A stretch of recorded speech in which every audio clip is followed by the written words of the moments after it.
Congregatio de culto divino et disciplina sacramentorum, protocollum numerum 110 viginti, Cubawensis.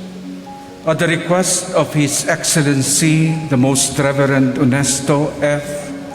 Onchoco, Bishop of Cubao, in a letter of the 6th day of February 2020, expressing the petitions and approval of the clergy and the lay faithful, the Congregation for Divine Worship and the Discipline of the Sacraments, alinsunod sa kapangyarihang ipinagkaloob ng kataas-taasang Obispo Francisco, ay malugod na ipinagkakaloob sa simbahan na dambana sa lungsod Quezon na itinalaga sa Diyos sa karangalan ni San Pedro Bautista ang titulo at dignidad bilang Basilica Minor.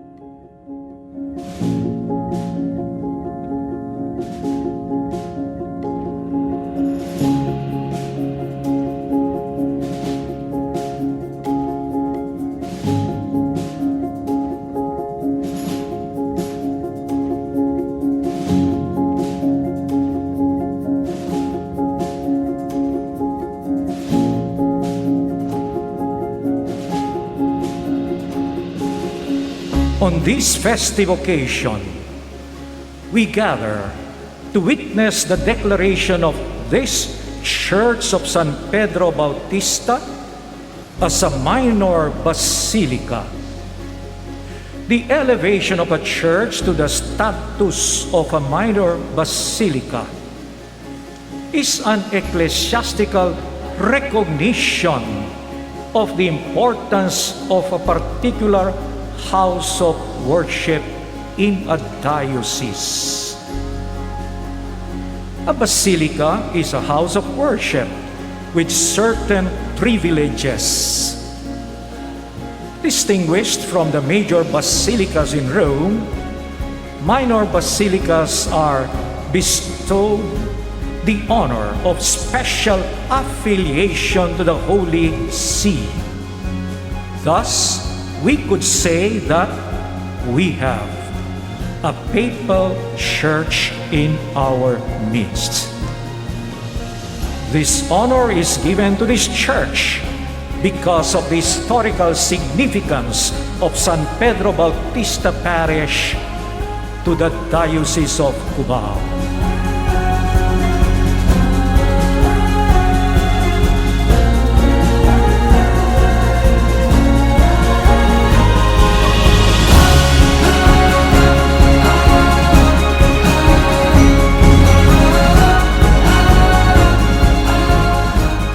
The importance of this church is evidenced by the fact that in our diocesan coat of arms, we see 3 hills surmounted by a Franciscan cross.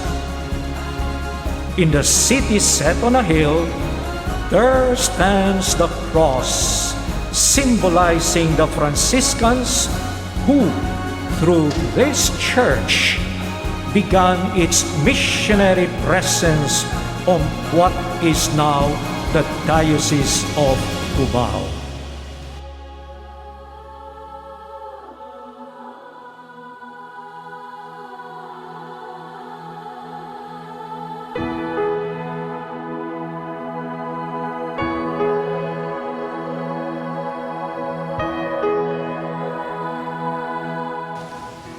This church, which today becomes a minor basilica, was originally a retreat house, a place for prayer, reflection, and discipline. We could only imagine what the environs of this church looked like when San Pedro chose this site. Is a testament that long after the early Franciscan missionaries have gone, this community continues its missionary work of evangelization. Its becoming a minor basilica is then not only about its historical and patrimonial importance, but more than anything, it is a recognition of its special role and mission in evangelization. Being a basilica is not only an honor and a privilege, but as in the case of any honor in the church, it carries with it the obligation to service. Building churches was San Pedro Bautista's way of planting the cross of Christ wherever he went. Our gathering today comes in the midst of a pandemic, and our patience may be worn out by this present situation. We might even be inclined to complain in desperation, but we are invited to come to this place. In times of pandemic, we give thanks to God for His goodness. He never ceases to bless us beyond our imaginings. He surprises us with His gifts we least expect in order to console us in our tribulations and difficulties. And in time of pandemic, He gave us this great comfort in affirming our faith as a community, as a people, by the grant of the Holy Father, Pope Francis, of elevating our church as a minor basilica, having a filial, a closer relationship with him, being this church become a papal church in the Diocese of Cubao in honor of San Pedro Bautista.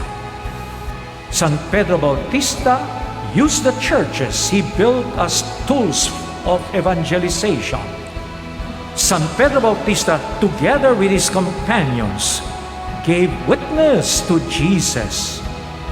He was also lifted on the cross, where he gave his most eloquent sermon.